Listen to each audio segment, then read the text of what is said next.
तो पूरे पहाड़ में पत्थर ही पत्थर हैं, जब कहोगे तो उठा के दे दूंगा, ये पत्थर क्यों हमसे ढुवा रहे हो? गुरुजी बोले बेटा तेरी मर्जी, फेंक दे। उसने पूरा पत्थर फेंक दिया, झोला वहीं पर, झोला भी फेंक दिया। झोले की भी क्या जरूरत है? जब झोला फेंका, पत्थर फेंका, तो अंगड़ाई लेता हुआ बोला गुरुजी आनंद आ गया। गुरुजी बोले बेटा चल अब वापस चलते हैं। क्यों गुरुजी, भगवान से नहीं मिलाओगे? गुरुजी ने कहा बेटा अभी अभी तुमने कहा ना आनंद आ गया, ईश्वर आनंद ही है। जब आनंद आ जाए समझ लेना कि ईश्वर प्रवेश कर गए चित्तमय मन मंदिर में, तुम्हें ईश्वर की प्राप्ति हो गई। ये जो आनंद है जीवन का, यही भगवान है, यही ईश्वर है, ईश्वर का। इसलिए भगवान कृष्ण के उत्सव में लोग कहते हैं ना नंद के आनंद भयो, तो भगवान का नाम क्या है? क्या नाम है मेरी मां? आनंद। इसलिए तुम्हें जब आनंद मिल जाए, जिसमें आनंद मिल जाए, समझ लेना कि वो आनंद परमात्मा ही है, तुम्हें ईश्वर ही मिल गए उस आनंद के रूप में, है ना। परमात्मा जब भी मिलेगा तो क्या आएगा? आनंद आएगा। क्यों? इसलिए गुरुजी ने शिष्य से कहा बेटा ऐसा है कि तुम्हें आनंद तब तक नहीं मिला जब तक तुम्हारे सिर पर बोझा था। आनंद कब तक नहीं मिला? जब तक सिर पर बोझा था। ध्यान से सुनना, आनंद तब तक नहीं मिलता जब तक सिर पर घर का, गृहस्थी का, जिम्मेदारी का बोझा है। इसलिए कुछ ना कहो कि ये मेरा है, सारा बोझा उठाकर भगवान के चरणों में रख दो, उसी क्षण आनंद की अनुभूति हो जाएगी, आनंद प्राप्त हो जाएगा। आनंद कब मिलेगा? जब हम ये कहेंगे कि ये सब भगवान का है। जैसे अर्जुन ने अपने रथ की डोरी भगवान को पकड़ा दी, रथ की लगाम भगवान को दे दी, उसी तरह जब आप सब आप लोगों ने अपने सिर पे अभी रखा है, महाराज जी हमारे सिर पर टेंशन है, जिम्मेदारी है, आप लोगों के सिर पर भी तो बोझा रखा है। जब तक ये बोझा सिर पर होगा तब तक आप लोगों को आनंद नहीं आएगा। आप लोग बाहर से हंसते हैं, अंदर से रोते हैं, बाहर से तो ही और अंदर से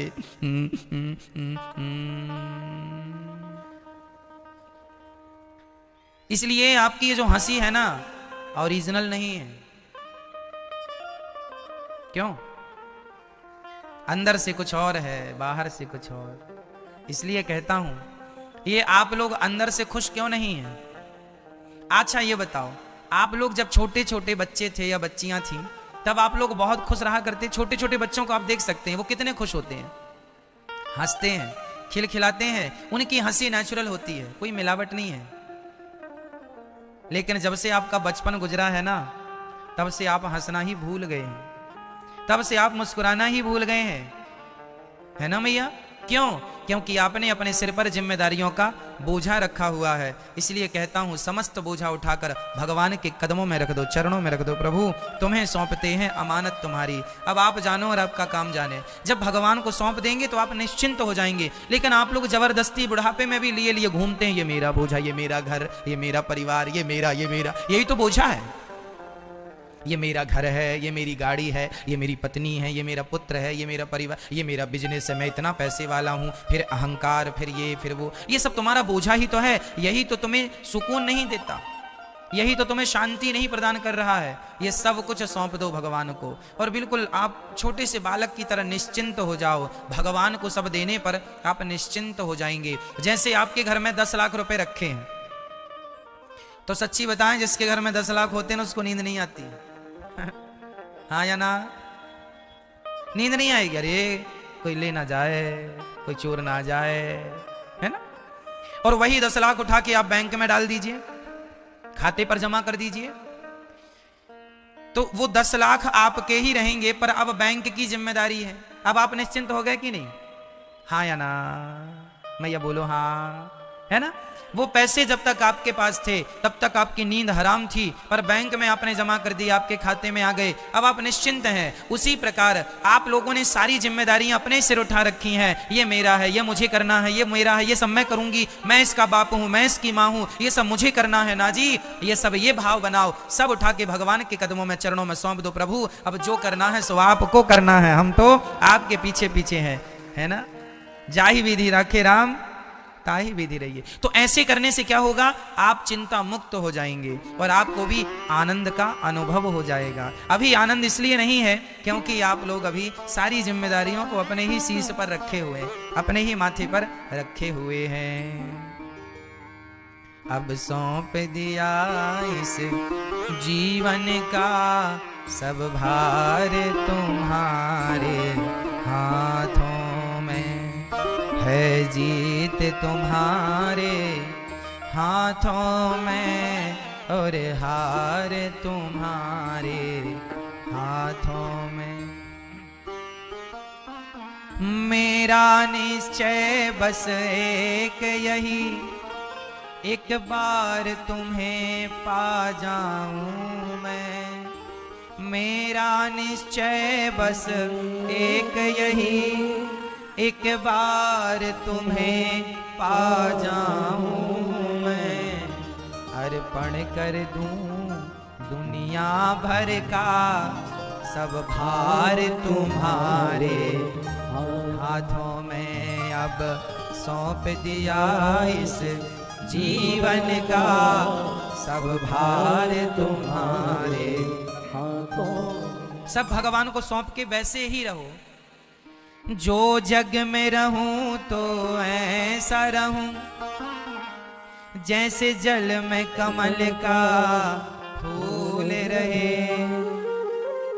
जो जग में रहूं तो ऐसा रहूं जैसे जल में कमल का फूल रहे। मेरे सब गुण दोष समर्पित हो भगवान तुम्हारे चरणों में। तुझ में मुझ में बस भेद यही, मैं नर हूं तुम नारायण हो। तुझ में मुझ में बस भेद यही, मैं नर हूं तुम नारायण हो। मैं हूं संसार के हाथों में, संसार तुम्हारे हाथों में। मैं संसार के हाथों में हूं और संसार भगवान के हाथों में। इस संसार में हम वैसे ही रहें, जो जग में रहूं तो ऐसा रहूं जैसे जल में कमल का फूल रहे। जल में कमल का फूल कैसे रहता है?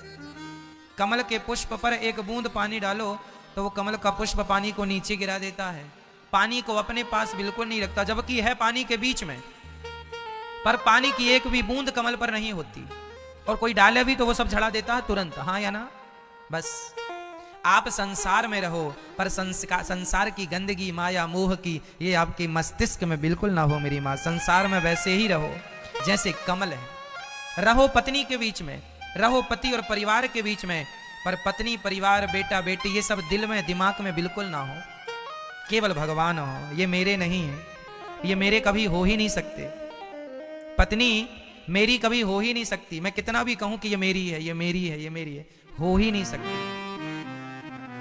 पति मेरा हो ही नहीं सकता। तुम कितना भी कहो ये मेरा है, मेरा नहीं। तुम कितना भी कहो कि ये बेटा मेरा है, हो ही नहीं सकता तुम्हारा। क्यों जी? हो सकता है? तो आप लोग क्यों कहते हैं ये मेरा है? इसलिए कहते हैं क्योंकि आपकी आंखों में माया का पर्दा पड़ा हुआ है। माया ईश्वर की यही तो है जो आपका है ही नहीं, आप उसे अपना कहते हैं। शादी होने के बाद बेटी को दामाद ले जाता है और शादी के बाद बेटे को बहू ले जाती है। तुम अकेले थे, अकेले रह गए, खत्म बात। कहते रहे ना मेरा है, मेरा। शादी के बाद बेटी को कौन ले गया? दामाद ले गया। और शादी के बाद बेटे को कौन ले गया? शादी के बाद बेटे को कौन ले गया? बहू ले गई। मम्मी पापा अकेले जस के तस, अकेले रहो बुढ़ा बुढ़ी ऐसी आराम से। तुमने ये जो मोह पाल रखा था कि ये मेरा है, यही तुम्हारे दुख का कारण है। रहो दुनिया में ऐसे, कमल रहता है पानी में जैसे। हाँ, जो जग में रहूं तो ऐसा रहूं जैसे जल में कमल का फूल रहे। अब आप हमारी बात को अभी काटो कि महाराज जी ये पत्नी तो मेरी है, और आप कह रहे हैं कि मेरी तो नहीं है, तो कौन सी बात सत्य है? आप कहते हैं ये पत्नी मेरी है और मैं कहता हूं कि आपकी पत्नी हो ही नहीं सकती, तो अब ये कौन सी बात सही है? मेरी बात सही है कि आपकी बात सही है? सिद्ध करके बताओ। आओ मैं सिद्ध करता हूं। आप कहते हैं ये पत्नी मेरी है, मैं कहता हूं आपकी नहीं है। यदि आपकी थी तो फिर वो चली क्यों गई छोड़ के आपको? यदि पति कहते हो कि मेरा है तो फिर बीच में आपको छोड़कर चला क्यों गया भगवान के पास या कहीं भी? कहां चले गए? पत्नी चली गई, पति चला गया। एक है पूरी दुनिया में सबसे कम आबादी हिंदुओं की है, लेकिन वो हिंदू अपनी संस्कृति को मरे हुए बाप को, जिसने ताजमहल बनाया था उसका नाम क्या था? शाहजहां। शाहजहां का नाम बनवाया तो मानसिंह ने। शाहजहां ने जब अपने बेटे को राजा बनाया तो जब राजा बना तो उसने इतना अत्याचार बाप पर किया कि बाप को जेल में डाल दिया। जब जेल में डाला तो औरंगजेब ने उसको 1 गिलास पानी देता दिन भर में, उसका एक नियम था इतना ही पानी दूंगा। तो बाप बोला कि प्यास लगी है, गर्मी थोड़ा, बेटा पानी तो दे दे, पेट भर चल, तू रोटी नहीं देता, पानी तो दे। तो औरंगजेब ने कहा तुम मर जाओ पर पानी इतना ही मिलेगा। तब औरंगजेब ने ये बात कही थी, वो शाहजहां ने ये बात कही कि तुमसे अच्छे तो वो हिंदू हैं, तुम जिंदा बाप को पानी पेट भर नहीं देते, वो हिंदू हैं कि मरे हुए बाप को पानी देते हैं, मरे हुए बाप का श्राद्ध करते हैं। तो ये बात शाहजहां को बोलनी पड़ी ना। तो हमारी संस्कृति श्रेष्ठ है ना। तो हम लोग, अच्छा ये बताओ, आप कह रहे हैं कि उस गली में अश्विनी भरणी इन ग्रह नक्षत्रों को तो जानने वाले हम ही है ना। ये बताओ दुनिया ने तो ग्रह अब जाने के 9 ग्रह होते हैं, नक्षत्र तो लोग अब जाने के 27 होते हैं। जब जानते ही नहीं थे तो मूल पुजाएंगे क्यों? हम जानते थे कि नक्षत्र कितने होते हैं, तो इस नक्षत्र का ये दोष है, तो वो दोष समाप्त हम कराने जाते थे। मूल क्या है? मूल ये है जैसे अंधकार है, अंधकार है तो हमने दीपक जला दिया। अब हमारे सामने कुत्ता है, बिल्ली है, गधा है, शेर है, ये लोग भी तो अंधकार में रहते हैं, रहते कि नहीं? अंधकार में मनुष्य भी रहता है और कुत्ता, बिल्ली, गधा, पशु, पक्षी सब अंधकार में रहते हैं। लेकिन दीपक जलाना केवल मनुष्यों ने सीखा है। कुत्ते ने तो दीपक जलाना नहीं सीखा, गधे ने तो दीपक जलाना नहीं सीखा। अब आप कहो जी 99 पशु पक्षी तो दीपक जलाते नहीं, हिंदू बस काहे जलाते हैं? ऐसा है कि हमारे पास अक्कल है कि अंधकार को कैसे मिटाएं, दीपक जला दो। उसी तरह हमारे पास समझ थी, इसलिए हम लोगों ने पूजा करके अपने जीवन के अंधकार को मिटाने का प्रयास किया। यही सनातन की श्रेष्ठता है। हमें ज्ञान था नक्षत्रों का, तब तो हमने नक्षत्रों की पूजा की, वरना दुनिया को नक्षत्रों का ज्ञान कहां था? ठीक है, था ज्ञान? नहीं था, नहीं था। हमें ज्ञान था इसलिए हमने पूजा की। नहीं था मुसलमानों को और उनको नक्षत्र और ग्रहों का ज्ञान। दुनिया को तो सुनो, हमारे वेदों पुराणों में लिखा है पृथ्वी गोल होती है, और बाकी लोगों के यहाँ लिखा है पृथ्वी चपटी होती है। फिर अब साइंस ने प्रूव किया ना कि पृथ्वी गोल है। हमारे यहाँ जो लिखा है वही विज्ञान ने प्रूव किया, पृथ्वी गोल। हमारे भागवत जी में एक पाठ चैप्टर है भूगोल। तो हम जानते थे ना, इसलिए पूजा कराई। हम जानते हैं कि पिंडदान करना का महत्व क्या है, हम जानते हैं ग्रह नक्षत्र, हम जानते हैं पृथ्वी से सूर्य की दूरी क्या थी, हम जानते थे कि हमारे मरने के बाद भी स्वर्ग नरक होता है। इसलिए हमने जो माना, शास्त्रों ने जो जनाया, हम उस पर चले। वो लोग नहीं मानते थे तो नहीं किया। बच्चा पैदा सबके यहाँ हुआ, उन्होंने मूल की पूजा नहीं की। उन्होंने बाप को, अब कौन सा मुसलमान बाप को पिंडदान करता है? कोई नहीं करता। नहीं, तो हमारे यहाँ तो मान्यताएं है ना, तब तो हम कर रहे हैं। आज विदेशी लोग आते हैं और राम राम जपते हैं। काहे जपते हैं भैया? जान गई दुनिया हिंदू सनातन संस्कृति क्या है। पूरी दुनिया गीता पढ़ने लग गई थोड़ा थोड़ा करके। अब इसलिए हम सबको चाहिए कि हम अपने धर्म का जो पालन कर रहे हैं इसे गर्व से करें कि ये हमारी सुंदरता है। हमें ज्ञान था इसलिए हम कर रहे थे, वरना किसे ज्ञान था रोहिणी भरणी कृतिका का? नहीं था। हाँ। दूसरा प्रश्न ये है, चंद्रमा कितने हैं? एक तो चंद्रमा शिव जी के संग 24 घंटा रहता है सिर पे, एक चंद्रमा समुद्र मंथन में मिला, एक चंद्रमा दक्षी कन्याओं सत्यास ब्याह हुए, एक चंद्रमा जो है ग्रहण पड़ता दिखाई देता, और एक चंद्रमा इंद्र के संग में आया था, मुर्गा बना था। कितने चंद्रमा हैं? देखिए भगवान कितने हैं, लिए रहो माइक। भगवान कितने हैं? भगवान एक है, लेकिन वही राम बन गए, वही कृष्ण बन गए, हाँ, तो वही नरसिंह बन गए। ऐसे ही एक बार क्या हुआ, चंद्रमा को अभिमान आ गया कि यदि मैं नहीं होऊंगा तो कुछ भी नहीं होएगा। तो चंद्रमा नाराज होकर के चले गए जल के अंदर, समुद्र के में। तब ये बात भगवान श्रीमन नारायण को पता चली तो भगवान ने अपने, भगवान तो भगवान है, ब्रह्मांड निकाया निर्मित माया रोम रोम प्रतिवेद कहें, भगवान के तो एक एक रोम में अनेक ब्रह्मांड लटक रहे हैं। तो भगवान ने चंद्रमा को प्रकट कर दिया अपने मन से, इसलिए चंद्रमा मन का कारक है। चंद्रमा को भगवान ने प्रकट किया, जब चंद्रमा प्रकट किया तो चंद्रमा अपने फिर प्रकाश देने लगा, फिर सब काम सिस्टम चलने लगा। तो जो नीचे चंद्रमा था समुद्र में जाके छिप गया कि मेरे बिना क्या होगा, उसने झांक कर देखा तो ऊपर चंद्रमा, अरे ये कहाँ से आ गया। अब समझ गया कि प्रभु लगता मेरी तो रिटायरमेंट हो गया मेरा। अब दौड़ा दौड़ा गया, प्रभु क्षमा कर दो, मैं तो घमंड में आ गया था कि मेरे बिना क्या होगा, लेकिन आप तो ऐसे 1000 चंद्रमा बना सकते हैं। चरणों में गिर पड़ा, तब भगवान ने उस चंद्रमा को क्षमा किया, और जो चंद्रमा भगवान ने बनाया था उस चंद्रमा को अब भगवान करें क्या। तो शंकर जी ने कहा कि ये चंद्रमा प्रभु आपसे प्रकट हुआ है, इसलिए मैं इसे अपने मस्तक पर धारण करूंगा। तो शंकर जी जो चंद्रमा धारण करते हैं वह द्वितीया का चंद्रमा है, जो भगवान से प्रकट हुआ वो चंद्रमा है। और बाकी ये चंद्रमा है, तो वो चंद्रमा ही इंद्र के साथ आया छल करने के लिए, जब अहिल्या के साथ छल हुआ तो चंद्रमा आए। तो ये सब छल में बाकी वही, तो ये मनुष्य का रूप धारण कर लेता है। हाँ, तो चंद्रमा तो देवता है ना। अच्छा, तो देवता मनुष्य बन जाए, तो देवता होगा उसका ग्रहण पड़ जाता है। ग्रहण का राहु डस लेता है उसको। राहु तो राक्षस है ना। ना तो इतना बड़ा मुंह है चंद्रमा, इतना बड़ा उसका मुंह डस लेगा। देखो यही तो सनातन की सुंदरता है कि सनातन में बड़ा क्या है, भगवान कृष्ण का मुंह तो इतना सा था, लेकिन इतने से मुंह में इतना बड़ा ब्रह्मांड दिखाई पड़ा कि नहीं। हाँ, दिखाई दिया। इतने से कन्हैया थे 7 साल के, इतना बड़ा पहाड़। अब आज का विज्ञान तो नहीं मानता, इतना बड़ा पहाड़ कोई आदमी कैसे उठा सकता है भाई। आज की साइंस तो नहीं मानेगी ना, कितना बड़ा पहाड़ एक आदमी कैसे उठाएगा। लेकिन साइंस के बस का नहीं है। भगवान कर्तुम अकर्तुम अन्यथा कर्तुम सर्व सामर्थ्य, एक उंगली से पहाड़ क्या, भगवान पूरी पृथ्वी को उठाकर चल पड़े, तो क्या आश्चर्य है। तो चंद्रमा देवता है, और देवताओं के पास मनुष्यों से कई गुना अधिक शक्तियां होती हैं। तो अपनी शक्तियों के कारण, अच्छा उनसे ज्यादा शक्ति राक्षसों में होती है। तो राहु केतु भी बड़े बलवान थे। सुनानी है, आप हिंदी बताना। जय गुरु चरण रेणु शिर धरई तेजनु सकल विभव बस करई मोई शमी अनुभव न दूजे सबई पायु रज पावनी पूजे। आप बताइए। जो अपने गुरु जी की शरण में चरणों की रज मस्तक पर धारण करता है वह हर पाप से मुक्त हो जाता है, हर बंधनों से मुक्त हो जाता है। और उसका अनुभव यह दासी ही कर सकती है कि आपने मुझे क्या दिया। और एक दूसरी ओर है, ते पितुमात धन्य जिन जाए धन्य सो नगर जहाँ से आए धन्य सो देश शैल बन गाऊँ जय जय जाए धन्य सो उठाऊँ। यह चौपाई दोनों आप पर इतनी सटीक बैठती है कि मैं क्या कहूँ आपके लिए। आपके माता पिता को कोटि कोटि धन्यवाद, और आपको जहाँ आपका गांव था वहाँ से वृंदावन का आना, जो भी है बिल्कुल आप पे बैठती है। भगवान भरत जी पे तो बैठती है, लेकिन आप पे भी बैठती है। और हमारे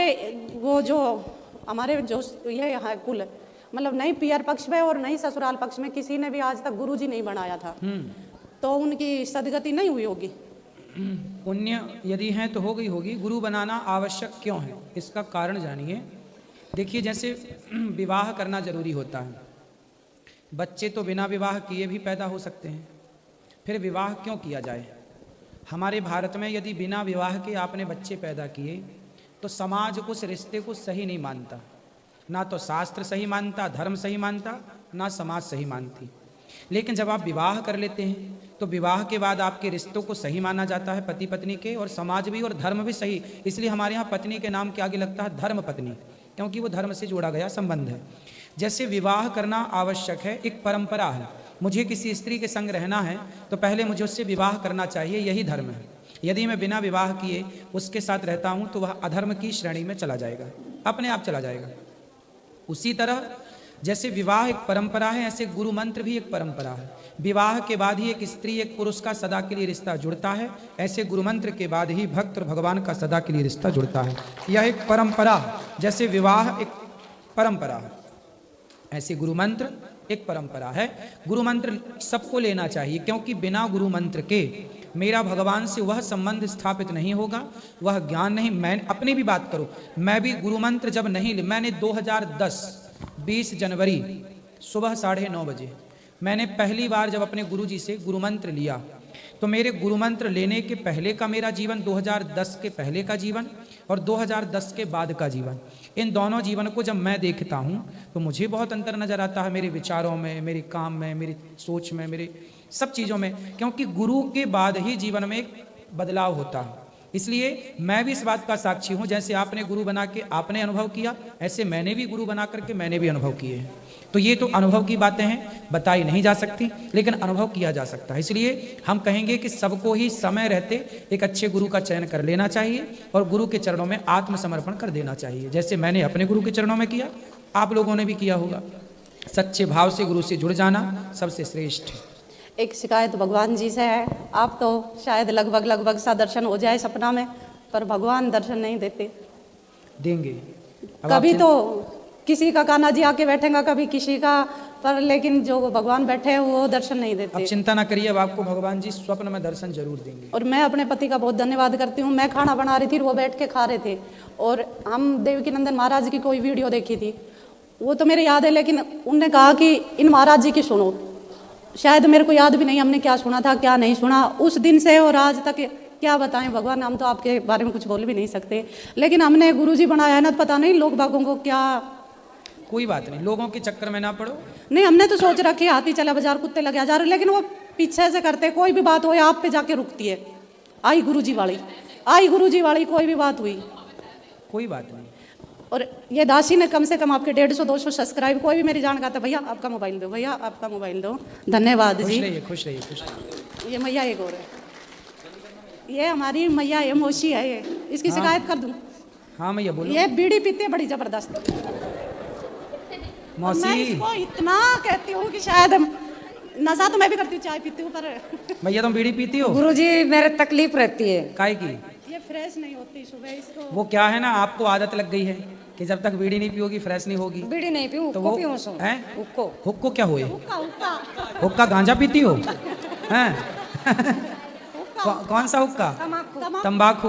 अरे वही तो गांजा है और क्या है? इतने बड़े बड़े हुक्का दूर से, वो सब बीड़ी हुक्का सब। गुरुजी तो मैं तो लैटरिन ना जाऊं, सबकी मैं करके देख लियो, मैंने खूब दवाई भी ले ली, बच्चादानी को 2-4 ऑपरेशन। दिन ऐसा होगा, 2-4 दिन ही ऐसा होगा। 15-15 दिन तक गुरुजी नहीं जाऊं, पागल हो जाती हूँ, फिर दिमाग में चढ़ अब जाती। आपका शरीर ना उस चीज का आदी हो गया है। जब इतने कितने समय से पी रही हो हुक्का? मैंने 6-7 साल होगी, बच्चादानी का ऑपरेशन कराया था। अच्छा, तो उसके पहले आप ठीक थी, तो फिर पी के काहे बिगड़ गई? तो काहे पीने लगी? वो डॉक्टर ने बोले कि आप और गैस ना निकला, नहीं देखो वो प्या के देखो। तो डॉक्टर बोला कि हुक्का पियो? ये कैसे डॉक्टर हैं, हुक्का पिला रहे मैयाओं को? ये तो बिगाड़ देंगे पूरे देश भर को। मैं तो छोड़ दूंगा गुरुजी, ऐसे कृपा करो को वह छूट जाए। धीरे धीरे छोड़ दो, जल्दी से।